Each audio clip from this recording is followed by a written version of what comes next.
Structure of imagery in the Bible, and we've been looking at various categories of it, the paradisal, and then below that the organization of the animal world, which on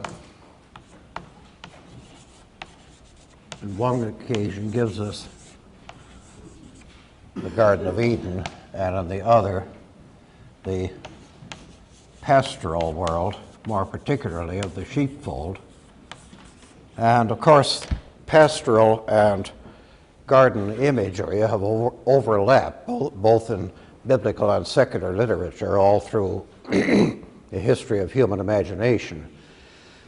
And it's easy to see in such things as the 23rd Psalm, the Lord is my shepherd, how the pastoral ideal and the paradisal ideal really blend together and form the same thing. Now I'll be filling up various stages of this table as we come to them, but there's the intervening category of the human world, which is a much more complicated one. Now, if we ask, what is the ideal human form for existence, we find that there is no simple or single answer, because our answers keep shuttling between a social ideal and an individual ideal.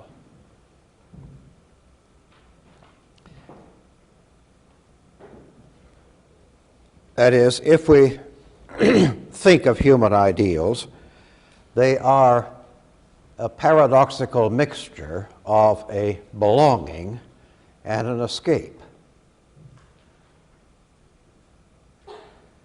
According to Jean-Paul Sartre, hell is other people, but I'm not sure that Sartre would want to spend the whole of eternity by himself, richly rewarding as that would perhaps be. And similarly, Marvel can write a poem on the garden, which is really on the paradisal imagery of the Bible, in which he suggests that the fall of man really began when a stupid and blundering God created Eve in order to be a second person and a companion for Adam. And as he says, two paradises 'twere in one, to live in paradise alone. But you cannot think of a human ideal consistently, either in social terms or in individual terms. So we seem to be in a deadlock, and the only solution is that human life, like Greek nouns, seems to have a dual as well as a singular and a plural. So we have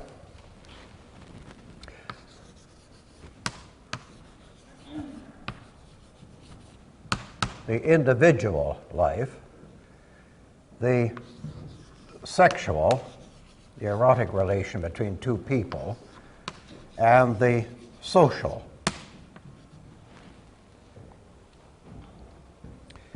And the sexual one is given an emphasis in the Bible, which, like so many things in the Bible, are unintelligible in anything but metaphorical terms.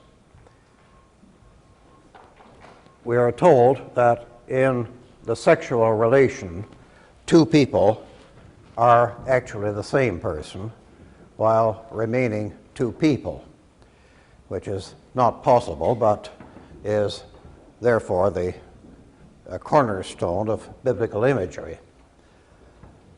And so that the ideal of human life becomes an ideal in which the sexual relationship has become the pattern for the identification of the individual and the social.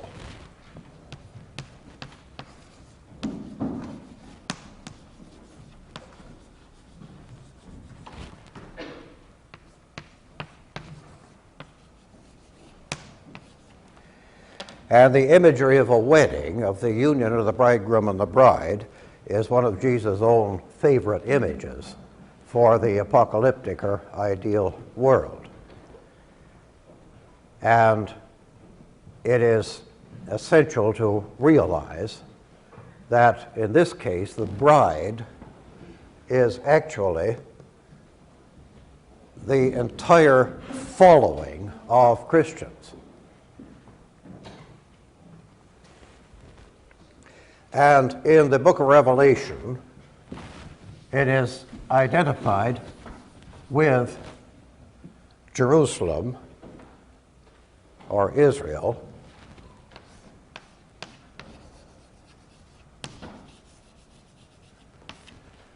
meaning the people of God.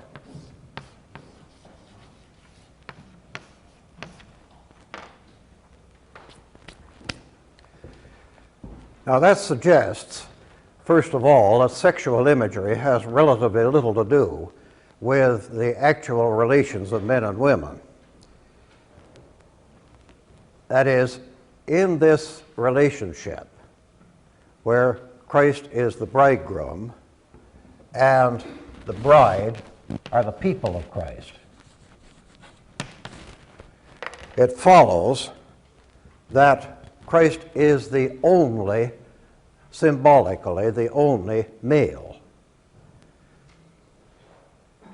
He is also symbolically the only individual, the only person with the right to say, I am.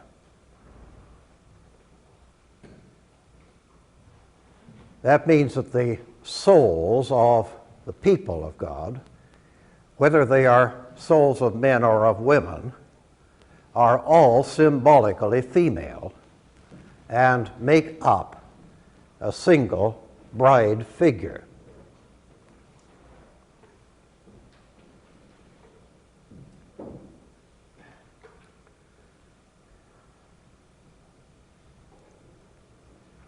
Any question that far then?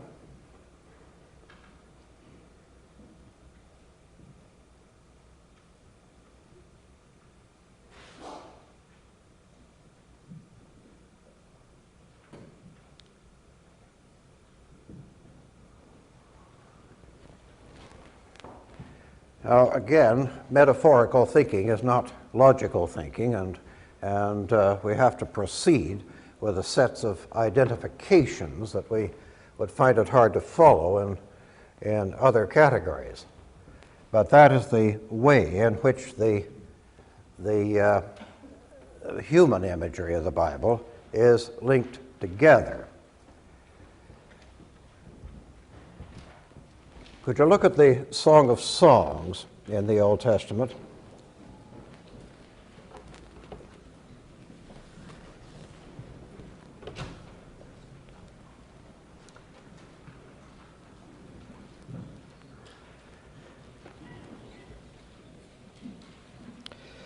The Song of Songs is a series of wedding songs in which both the bridegroom and the bride are represented. They both have their songs. And the opening verse says, the Song of Song, which is Solomon's. Now, there's no more reason for ascribing the authorship of the Song of Songs to Solomon than there is for ascribing it to the Witch of Endor. But the poem is symbolically associated with Solomon because the symbolism expands the songs from songs about probably a rural wedding where the bride is called sister, which is the conventional Oriental term for the loved one, and expands that into a symbolic wedding of the king with the land over which he rules. That is why the bride describes herself as black but comely. That is, she represents the black fertile soil of the land. And she is compared, her body is compared to different aspects of the land of Israel. And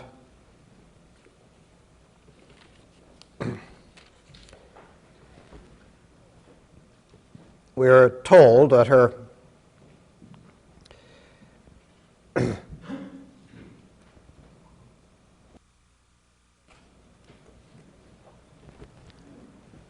that her body is to be compared to various aspects of the country. And her nose, for example, is as a tower of Lebanon that looketh towards Damascus, which might seem to be a rather doubtful compliment to a bride whose charms were less symbolic. But the wedding of the king and the fertile land is an image for what the word testament itself indicates.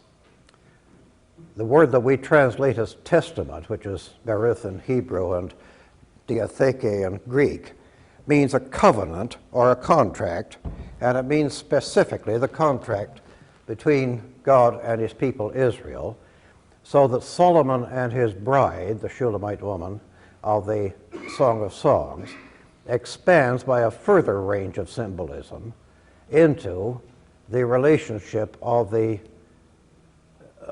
God and his people, which is why in Christian typology, the Song of Songs was interpreted as a song of the love of Christ for his bride, for his people. Of course, Christianity was a big city religion which expanded from one city to another, and consequently the image of the black fertile land is not as immediate in Christianity as it is in Judaism, but the same symbolic shape is nevertheless there.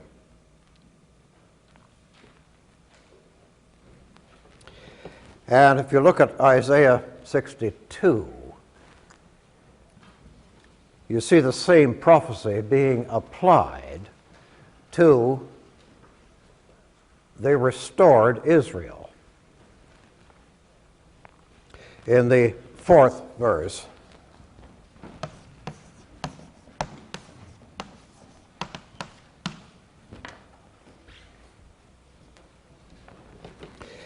thou shalt no more be termed forsaken, neither shall thy land any more be termed desolate, but thou shalt be called Hephzibah, and thy land Beulah. For the Lord delighteth in thee, and thy land shall be married, which is the meaning of the word Beulah. And the image of the land married to its king expands into the image of the people of God married to its God.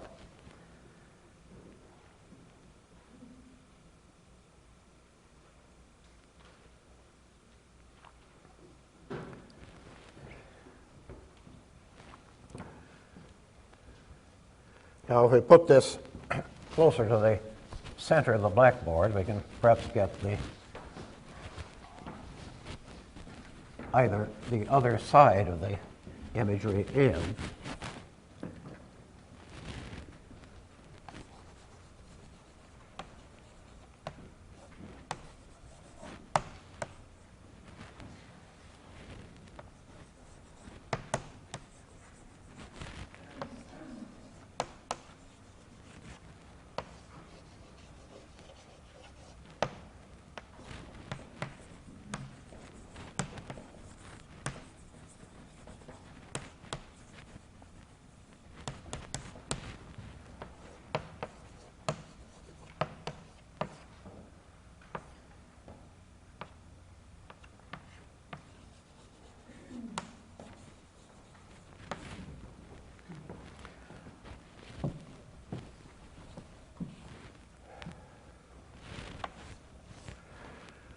In the demonic world, the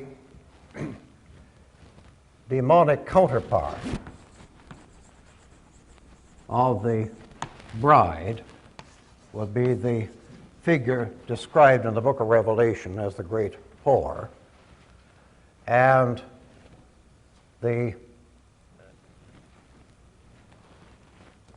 male figure, of which she is the mistress, would be the figure opposed to Christ, who in the New Testament is described as Antichrist.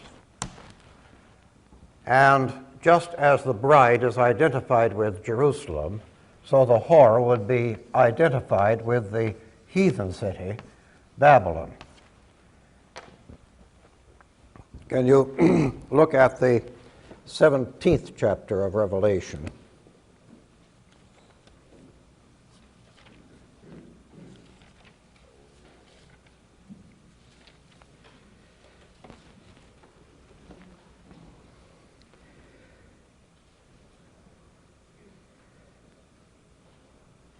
Chapter 17 is in verse 2, with whom the kings of the earth have committed fornication, and the inhabitants of the earth have been made drunk with the wine of her fornication.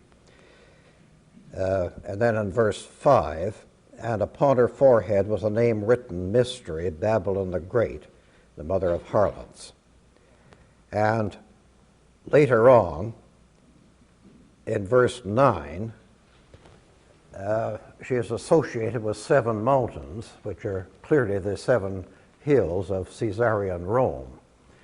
So that Babylon and Rome are, that is the Rome of the persecuting Caesars, are symbolically the same demonic city, where the power opposed to that of Christianity is established. It's important perhaps to realize that the word whore in the Bible almost always refers to theological and not to sexual irregularity. That is, a person who is associated with whores in the Old Testament is Jezebel, the wife of Ahab, and that is not because she is supposed to have cuckolded King Ahab. The narrator of Kings could hardly have cared whether she did or not, but because she introduced the worship of Baal into Israel.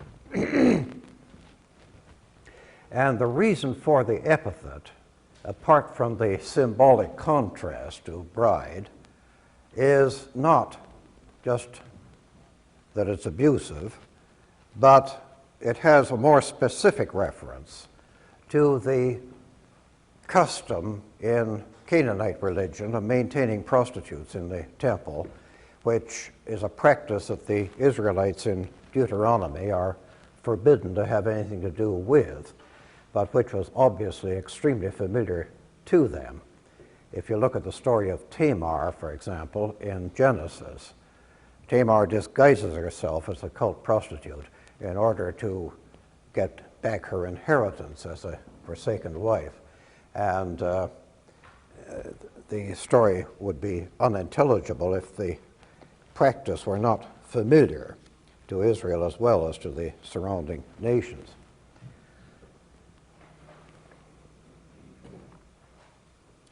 Antichrist, in his turn, is the secular ruler,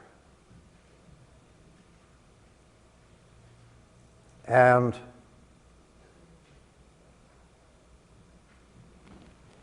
as a society grows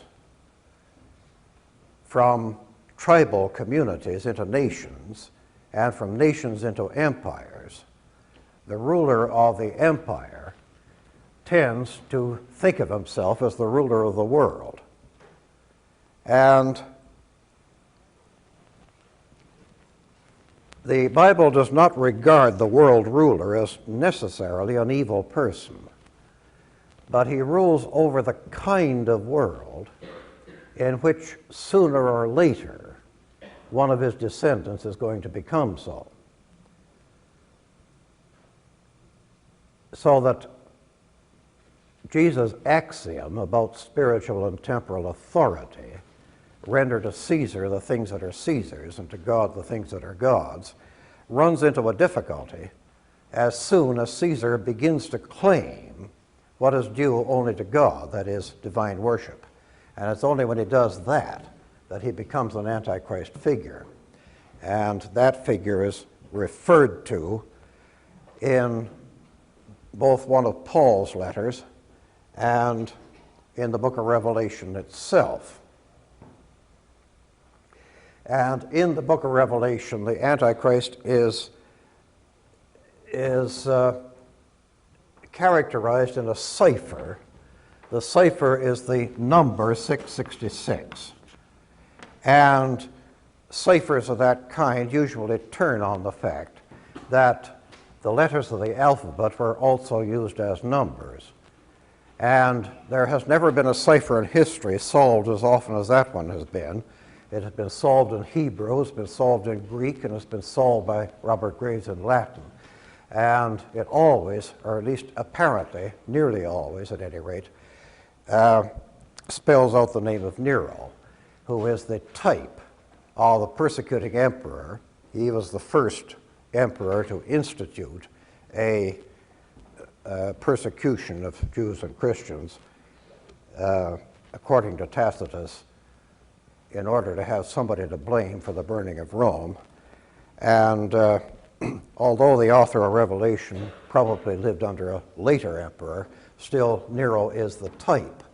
And as the type, he is spiritually, that is metaphorically, identical with other persecuting figures in the Bible, such as Antiochus, who is the villain of the book of Daniel, the Pharaoh of the Exodus, and Nebuchadnezzar.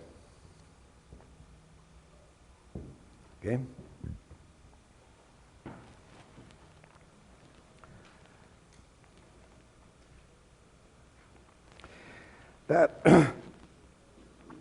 That leads to a more comprehensive picture of female figures in the Bible that we might look at this point.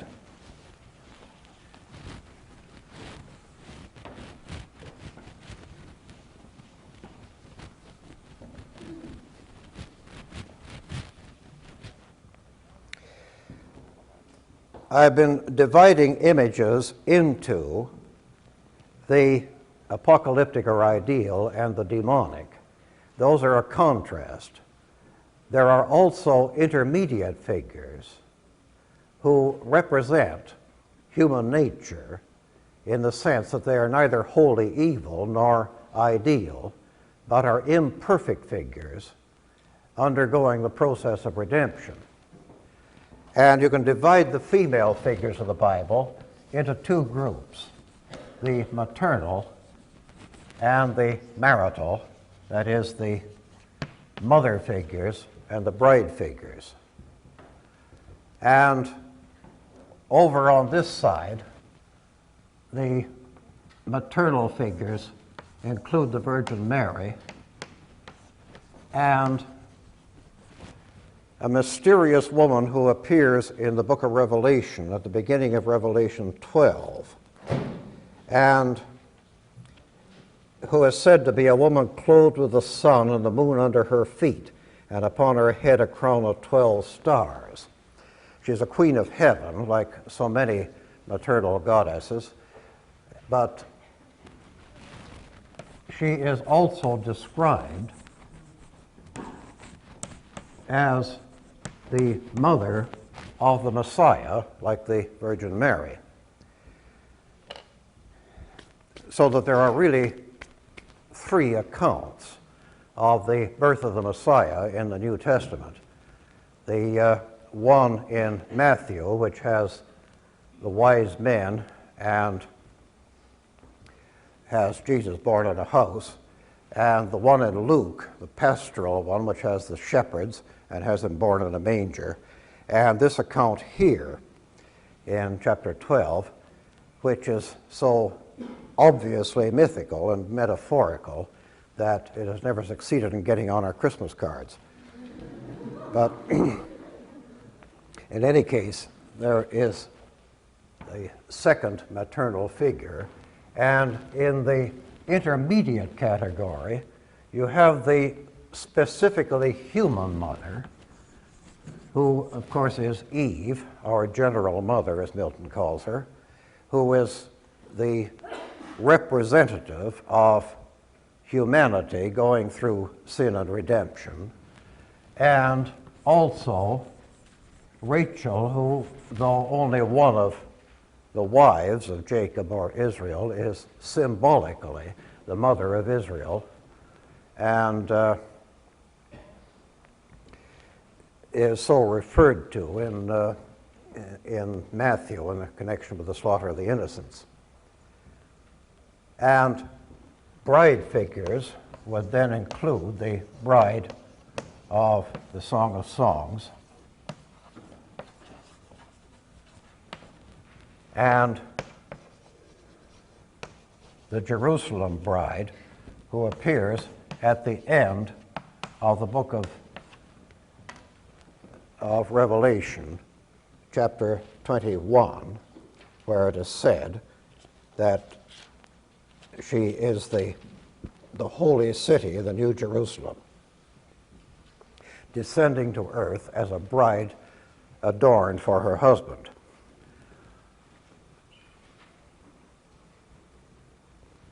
Now,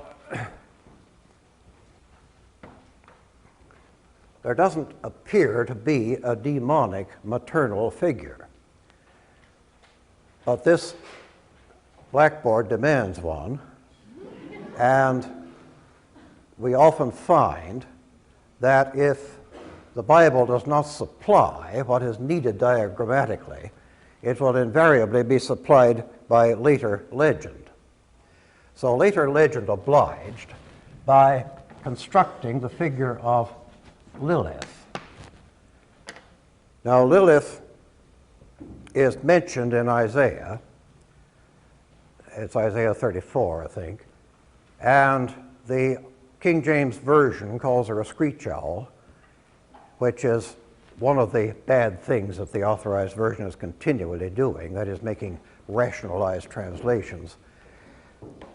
But in later legend, Lilith became the first wife of Adam.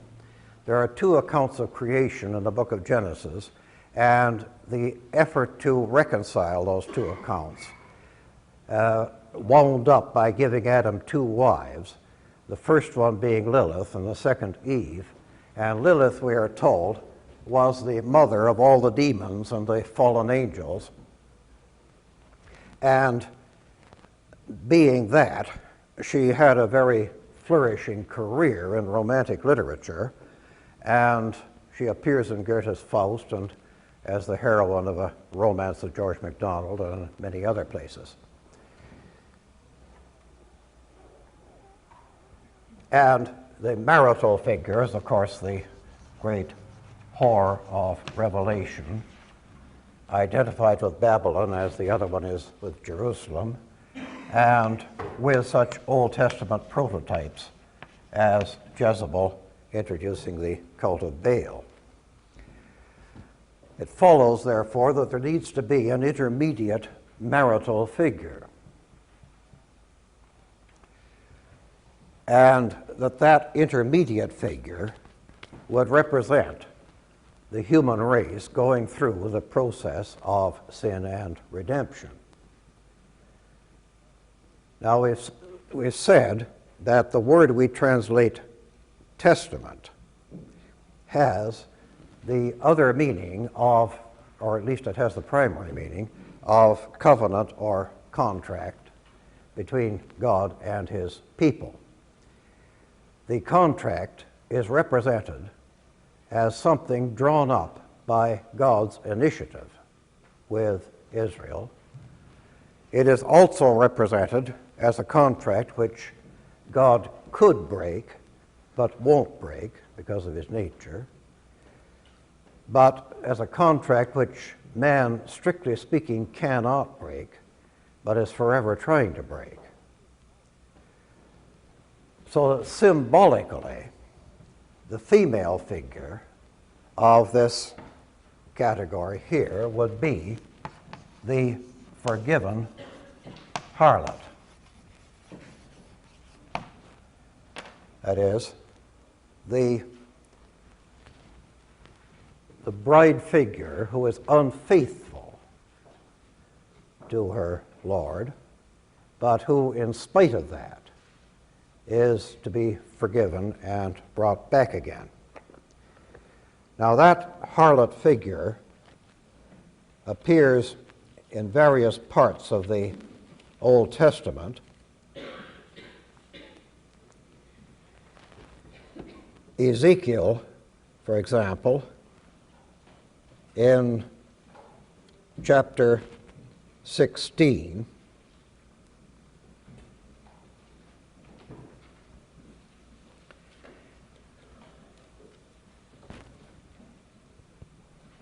and verse 3, "Thus saith the Lord God unto Jerusalem, Thy birth and thy nativity is of the land of Canaan, thy father was an Amorite, and thy mother an Hittite," and so on.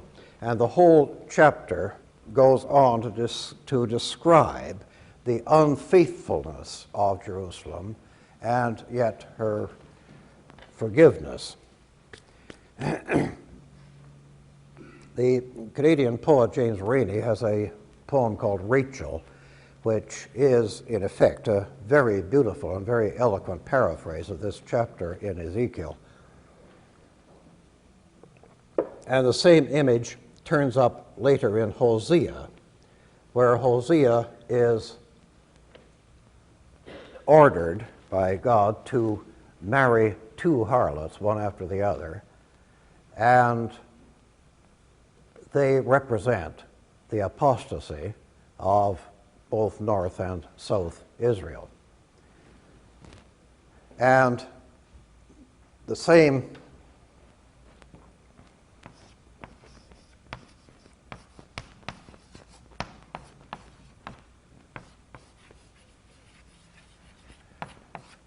figure turns up in the New Testament under the name usually identified as Mary Magdalene.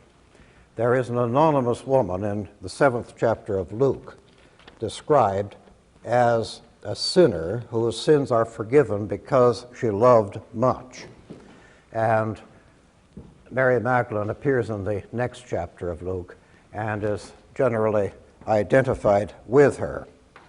And another similar female who has the same symbolic role, whether she's the same person or not, has firmly established squatters' rights on the opening of the 8th chapter of John.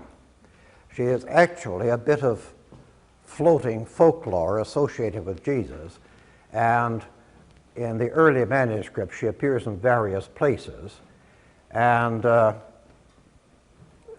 the modern translators of the Bible, who are much more distinguished for scholarship than for common sense, tend to try to get her out of John the 8th and put her in an appendix.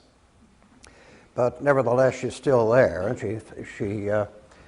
she represents perhaps one of the most eloquent and moving episodes of the gospel.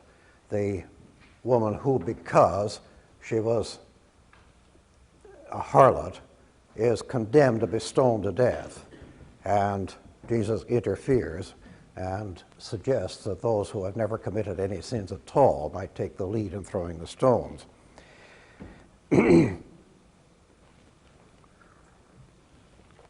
And hence, in paintings of the crucifixion, you'll usually see the cross of Christ flanked by the two female figures, the Virgin Mary and Mary Magdalene, one in blue and the other in red.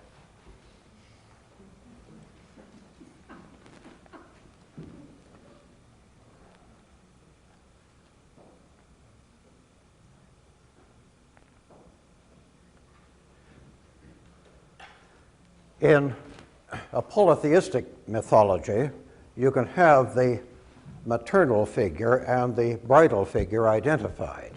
That is, you can have a female goddess figure who is both the mother of a god and later on his mistress. You get that in the cults associated with dying gods in Mediterranean countries, and you have such counterparts as the relations, say, of the Virgin Mary and the infant Jesus with the relation of Venus and Cupid in classical mythology, where Venus is the mother of the god of love. And Venus can also be a bride figure as well as several other things. And in Christianity, however, the two figures of the mother and the bride obviously have to be separated, although they are still very close together symbolically. The bride of the Song of Songs, for example, is described as a garden enclosed and a fountain sealed, or as the Vulgate says, hortus conclusus fons signatus.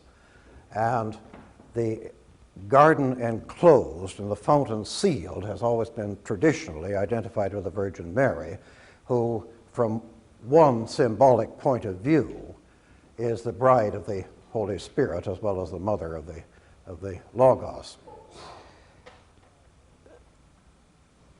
And we are also told that Christ is the son of a father, who is a spiritual father, and that his death reconciles man with the Father. Now, if you constructed a demonic parody of all that, you would get something very close to the story of Oedipus, who kills his father and makes a wife out of his mother. And the status of the Oedipus story as a kind of demonic parody of the Christian story was striking enough for the poet Yeats to construct an elaborate theory of history according to which civilizations of Oedipus and civilizations of a Christ figure alternate all through time, one being tragic and heroic, the other comic and altruistic.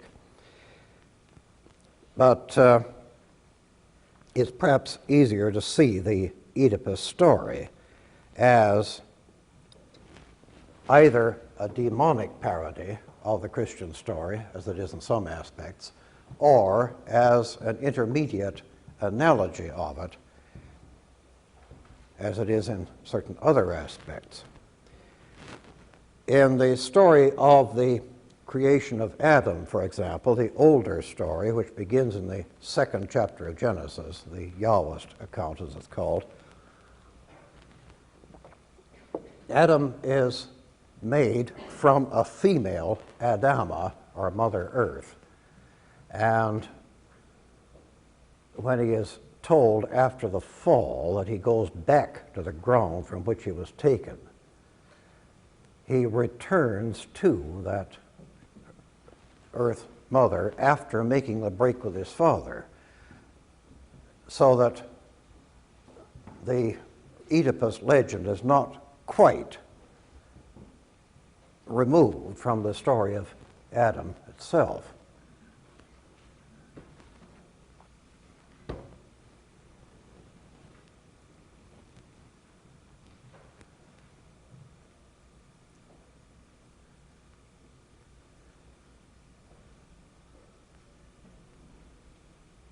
Any question that far?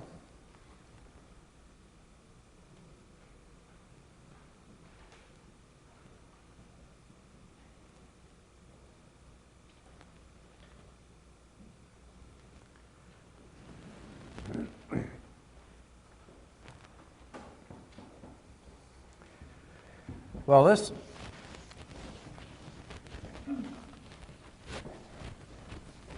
account of the human symbolism in the Bible is, of course, closely linked to the account of city symbolism, because the city is the emblem of the people, of the group. So if you go to the urban image, you have Jerusalem on the one side and Babylon on the other.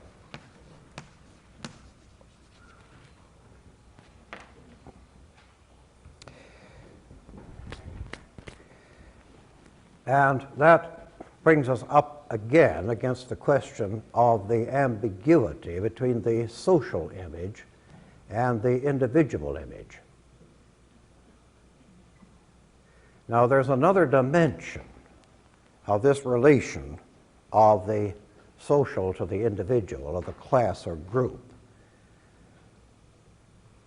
to the individual, which we've already run into.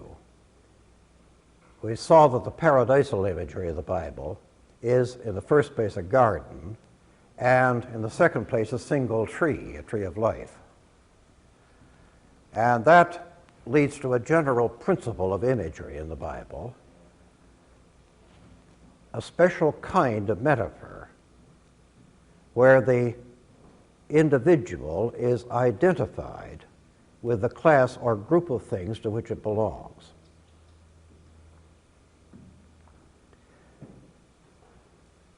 That is the type of metaphor that I sometimes call a royal metaphor, because it underlies one of the most pervasive of human institutions, the institution of kingship. We've already seen how the king, Solomon, inevitably interposes himself in the symbolic expansion of the Song of Songs. And similarly, Elizabeth II can draw crowds wherever she appears, not because there is anything remarkable about her appearance, but because she dramatizes the metaphor of society as a single body.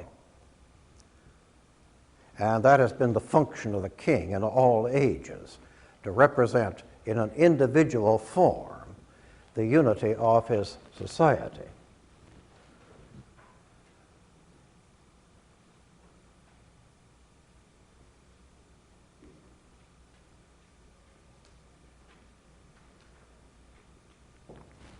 So that the corporate or class image, like the city, would also be, on the principles of this royal metaphor, identified with a single building. And that building would most naturally be the house consecrated to the city's god, which stands in the middle of it. In other words, the temple, so that the city is the bride and the temple is the bridegroom.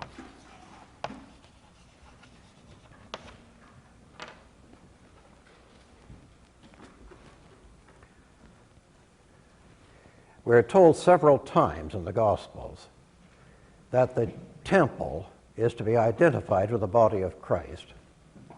And in the Gospels, Jesus is represented as saying, "Destroy this temple, and in 3 days I will raise it up." And the narrator adds that he was speaking of the temple of his body.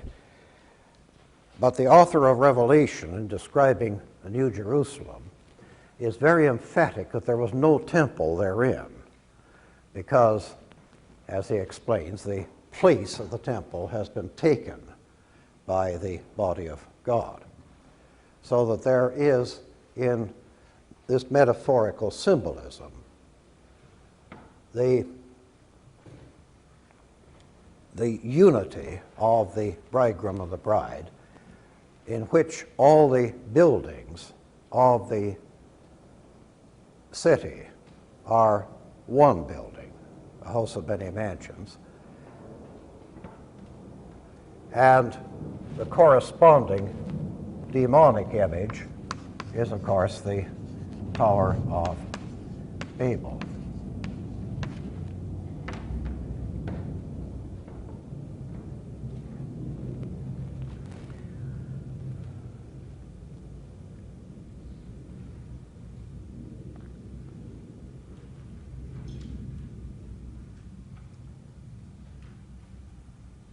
All right?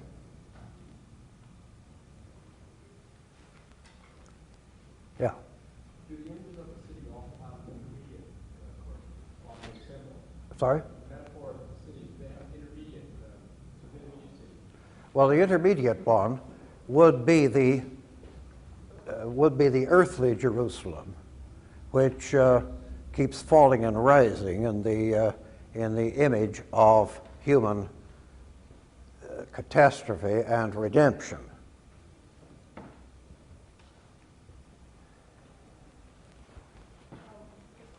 Tower of Babel appears in Genesis. Yeah. Does it appear in any other time? Not specifically, so far as I know, but it's the image of a building of a particular kind. That is, the builders of the Tower of Babel want to put up a building that will reach to heaven. Now, that's an ambitious architectural project, but remember that the sacred temple that houses the god is always symbolically a building which does reach heaven. And similarly, Jerusalem, which is set on a hill, a great deal of symbolic importance is attached to that hill, and that means that Jerusalem is symbolically at the highest point of the world. Jerusalem, whither the tribes go up, as it says in the Psalms. Everybody goes up to Jerusalem, and the temple, consequently, would be the highest point in the earth and the connecting link with heaven. And while the Tower of Babel itself is not referred to as such in the prophets, you do get images of rivals of the true God sitting on tops of mountains which are so high that they are actually in the stars. And the best known example of that is the identification of the king of Babylon in Isaiah with Lucifer, the planet Venus, which has set his domination on the top of a mountain in the north, which is the rival to the Jerusalem on the hill.